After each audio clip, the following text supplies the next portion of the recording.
Hello YouTube, welcome to my video of top 10 games.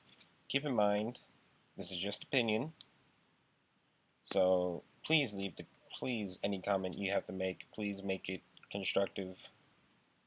No leaving hate, please, because everyone's entitled to their own opinion. If you would like to, if you have a game that you think should have been on there on this list and isn't, please just say so in a nice, calm way. No need to get all fired up and hateful, basically. So what this list is going to include is what I consider standalone games. Games that are part of a series are not going to be on this list. Uh, Basically because, well, that's going to come another time. And games that have a remake don't count as a series. Uh, and games, and there are some games that may seem a series but aren't a series. For example, the Mega Man games like Mega Man 1, 2, 3, 4, 5. It's just basically the same thing over. It's not really like a continuous storyline per se. And another thing is like if a game has like a series has like a continuous storyline, and like a game that's part of the series but like not like storyline. For example, Infamous Second Son follows like it's like way after second Infamous, but like the only real connection is the fact that the good ending of Infamous 2 is releasing all the conduits. Sorry if that was a spoiler, but it's been out for a while now. Anyway, without further ado, let's get to number 10. Number 10 is VVVVVVV. How many? 6 V's. And basically, this is my number 10 because, well, it's just a great platforming puzzle game. And it's just great all around. For example, like, it has, like, great music. It has, like, great gameplay mechanics, great puzzles. Like, it's really just great game all around. Like, if you're bored and you have nothing else to do, you can open up VVV and, like, try to get through the next puzzle. Moving on to number 9, we have 1000 Amps, another puzzle game. I promise this is not all puzzle games. Pretty much, if you haven't heard of 1000 Amps, it's pretty much your just like light bulb looking thing, and you need to restore power to the great tree. And you basically just turning on nodes and stuff. It's great. It's great, like little platforming puzzle game, just like VVV, except with like different mechanics. And it is definitely worth a play. It's a great couple hours of gameplay. For like experienced people can like experienced puzzlers can like probably finish it within like 3 or 4 hours, or it could like depending on if you get like stuck on some of the things, it could take you like a couple days at most. But it is definitely a good play. Number 8. Number 8, we have Amnesia: The Dark Descent. As far as horror games go, this is the best horror game. Not the greatest game in general, but it's the best horror game. Because atmosphere is like just all round general creepy. It's great, just everything. Like the jump scares aren't cliche like in a normal horror game. They actually come at points where you least expect them, and it actually scares you.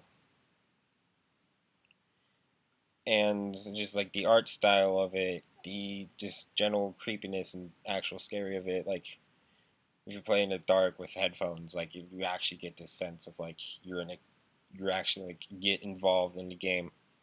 And it's really great, and I really like it. Going on for that, we have Toribash,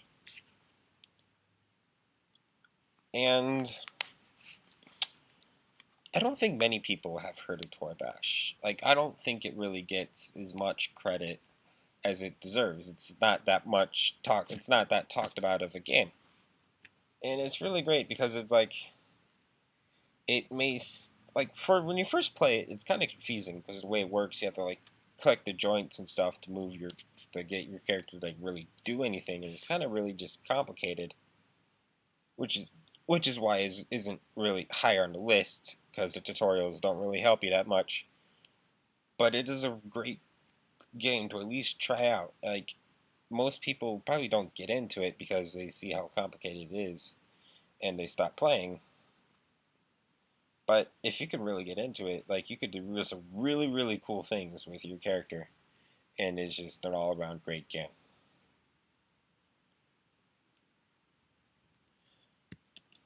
Number 6, Turbo Dismount. Kind of the same graphic style as Toribash. So, like, if you want to get an idea of what Toribash looks like, Turbo Dismount is a good example of what it looks like, and it has like the same like physics, I would say. But you you can't argue that the feel of a great dismount and turbo dismount is just amazing. You get a good going and like you get all your body parts everywhere.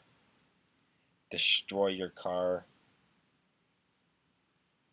It's just a great game.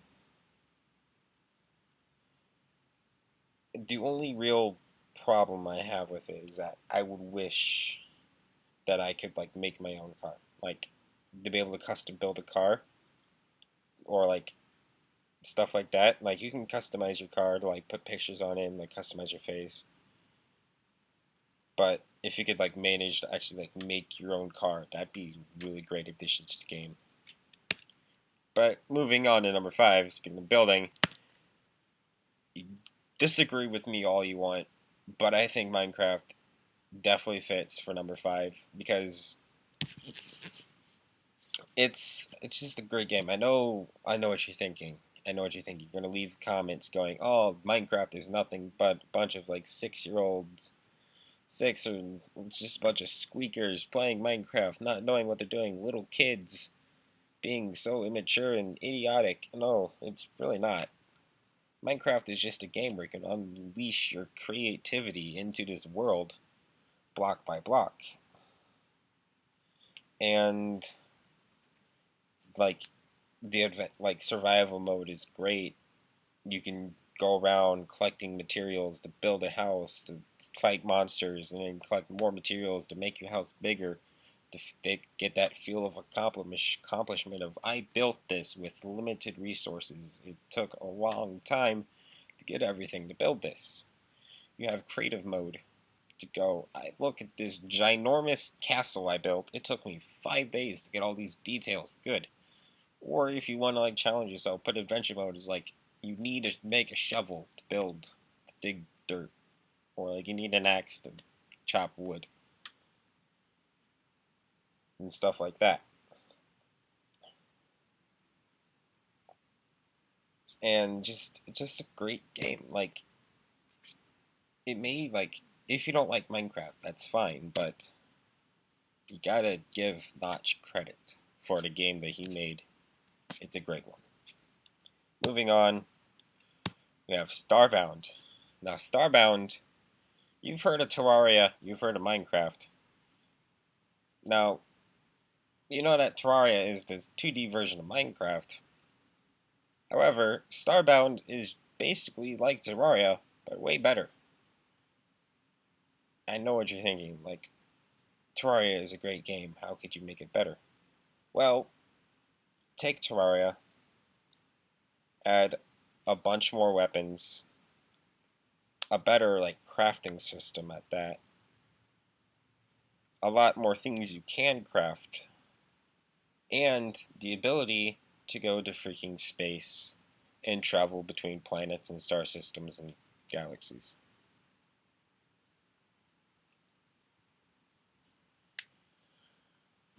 That is Starbound. I don't think I need to say more. Number 3. We are now to the top 3 games.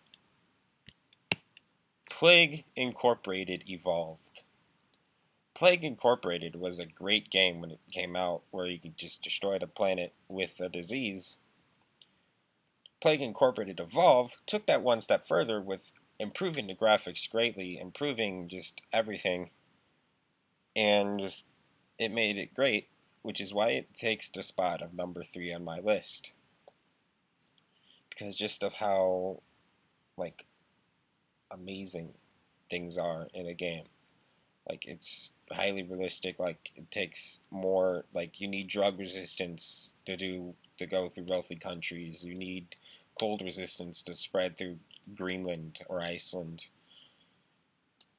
Mosquitoes for like rural areas, and it's just great how realistic it is, how fun it is. It's definitely really worth a play.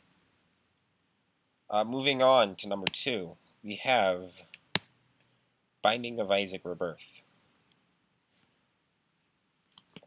This game is Binding of Isaac. The original was a great game. I loved playing it, and when I heard there was a remake of it, Rebirth, um, like just and I had to get it, and I got it, and it's just great because it added a whole lot of new items, many more bosses. They improved the graphics greatly. It's just a great game. If you're bored and you need something to do, I highly recommend getting Binding of Isaac 1, the original, or Rebirth, because just of how amazing it is. You'll have a great time, trust me. Now, for the number 1 game on my list. I'm pretty sure everybody knows about this game by now. And I'm probably going to get some debates on this. However, I think most of you people will agree with me, but I'm pretty sure I'm going to get some debates. That game is Undertale. Great characters, memorable music, a wonderful storyline, and just the power of choice. All together,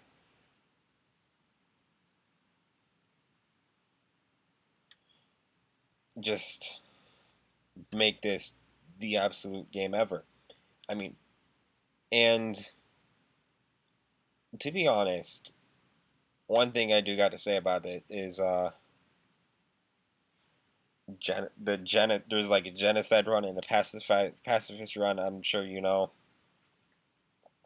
if you're doing a genocide run and you're like okay with it, like you have no problems doing it, you are a mean person because the characters are extremely lovable. That's all I got to say about that. But yeah, Undertale is probably the best game of the year so far. Definitely deserves some sort of award or something because of how great it is. I really highly recommend you buy this game and you play it. And if it turns out you don't like it, then I will just it's fine. But yeah, that's my top 10 list of games. Thanks for watching. As always, stay adorable.